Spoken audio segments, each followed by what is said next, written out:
Semangat sehat teman-teman investor level C, investor yang fokus pada karakter pemegang saham pengendali. Ada kabar baik apa hari ini?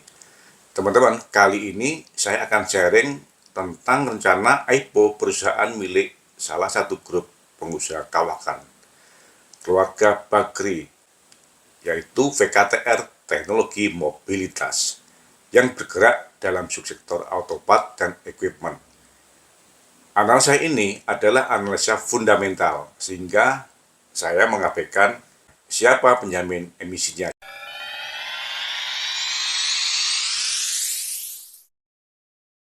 Selamat datang di Investor Level C. Kami coba sharing aspek fundamental agar teman-teman bisa tetap tidur tenang meskipun banyak badai di bursa. Tonton sampai habis ya. Nah, agar lebih mudah dipahami, saya sampaikan bahwa sebelumnya usahanya di bidang supplier spare part dan equipment. Namun mulai tahun 2022, usahanya ekspansi pada perdagangan mobil baru dan sepeda motor baru, berupa KBLBB, kendaraan bermotor listrik berbasis baterai, dengan tetap memegang usaha suplai dari spare part dan equipment, termasuk suku cadang untuk kendaraan bermotor listrik berbasis baterai.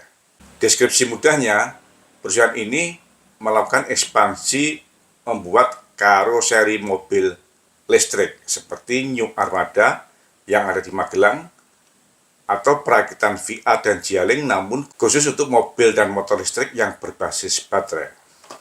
Visi perusahaan untuk mengurangi emisi gas buang dan menghasilkan produk-produk transportasi yang bersih tidak diragukan dan sangat mulia. Namun karena perusahaan berusaha untuk mendapatkan sumber dana dari investor retail, menurut saya OJK dan BI harus tetap dapat melakukan review atas prospektusnya dengan berkualitas. OJK harus tetap bisa menjaga misinya untuk mengatur, mengawasi, dan melindungi investor retail. Jangan sampai apabila di kemudian hari harga sahamnya nyungsep dan investor retail boncos, OJK dan BI berlindung di balik misi perusahaan atau alasan kelas papan di bursa, papan akselerasi atau papan pengembangan. Kita kembali ke rencana listing VKPR. Dari perspektif VKTR Teknologi Mobilitas, emiten dengan kode VKTR, seperti biasanya saya akan menyampaikan 3 hal yang kritikal. Yang pertama, pada saat penawaran umum dan rencana penggunaan dananya. Emiten ini merencanakan untuk melepas 8,75 miliar lembar saham di harga 100 sampai dengan 130 rupiah per lembar. Dengan demikian, perusahaan rencananya akan mengkolek dana sebanyak 875 miliar sampai dengan 1,138 triliun. Dengan nominal saham di harga 10 rupiah, maka PBV saat IPO sudah mencapai 10 sampai dengan 13 kali. Yang menjadi pertanyaan, apakah teman-teman sudah pernah melihat produk dari VKTR? Yang kedua, sudah berapa lama dan seberapa sering? Bagaimana kualitasnya? Dan akhirnya layakkah PBV IPO-nya dihargai 10 sampai dengan 13 kali? Lalu rencana penggunaan dana hasil IPO-nya akan dipakai untuk apa? Sebanyak 39,9% untuk membangun fasilitas perakitan mobil atau motor baru dan 44,6% untuk modal kerja. Nah, bila kita bandingkan dengan kepemilikan mesin dan peralatan sesuai dengan neraca yang disampaikan pada prospektus di posisi akhir 2022, saya dapatkan bahwa pada posisi Desember 2022, nilai aset mesin dan peralatannya hanya sebesar 155 miliar, yaitu nilai investasi sampai dengan 1 Januari 2022 sebesar 641 miliar dikurangi dengan akumulasi penyusutan sebesar 486 miliar. Sehingga nilai buku neto mesin dan peralatannya hanya 155 miliar. Nilai mesin dan peralatan baru ini mencapai 3 kali dari nilai buku mesin yang ada saat ini.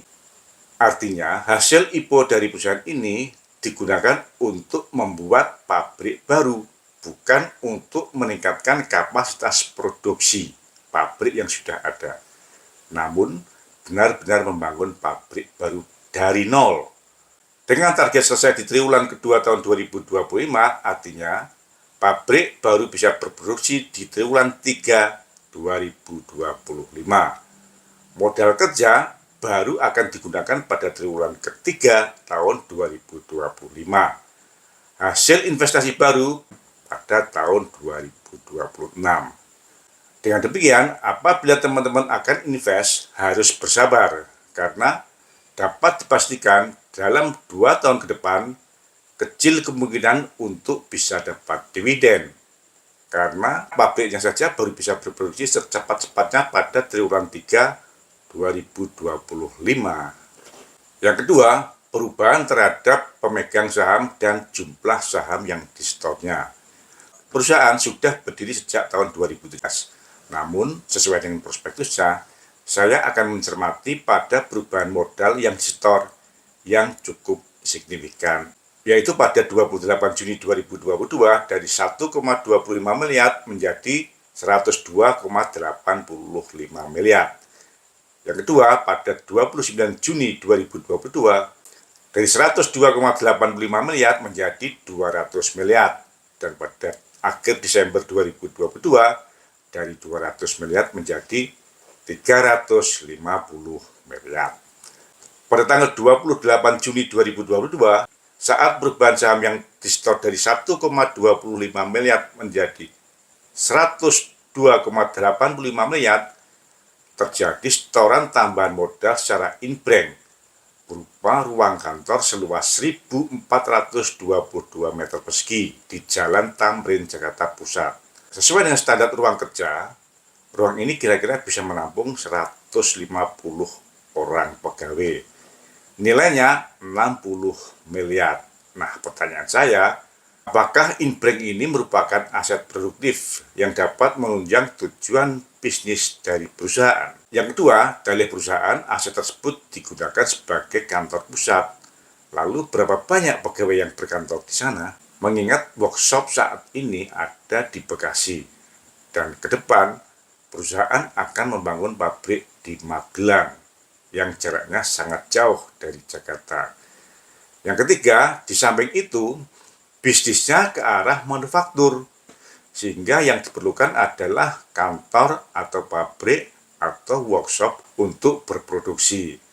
Nah, intinya sejak awal kita sebagai investor retail harus melakukan hal yang kritis dan jangan mau kita dikadalin oleh pemegang saham pengendali dengan cara memasukkan aset-asetnya yang tidak produktif sebagai tambahan modal yang store. Aset yang tidak menunjang produktivitas perusahaan tersebut. Masih ada 2 lagi tambahan modal saham yang di-store, yaitu tanggal 29 Juni 2022 dan akhir Desember 2022. Dari 102,85 miliar menjadi 350 miliar. Nah, teman-teman, coba lakukan verifikasi. Kira-kira setoran tambahan modal yang secara tunai tersebut digunakan untuk apa? Sepertinya ini lebih konyol lagi dan lebih parah. Namun, coba teman-teman cari dan temukan. Nanti kasih komen di sini ya. Ketiga, saya dapatkan bahwa perusahaan baru menjual kendaraan bermotor listrik berbasis baterai pada tahun 2022 dengan proporsi hanya 13% dari total penjualannya.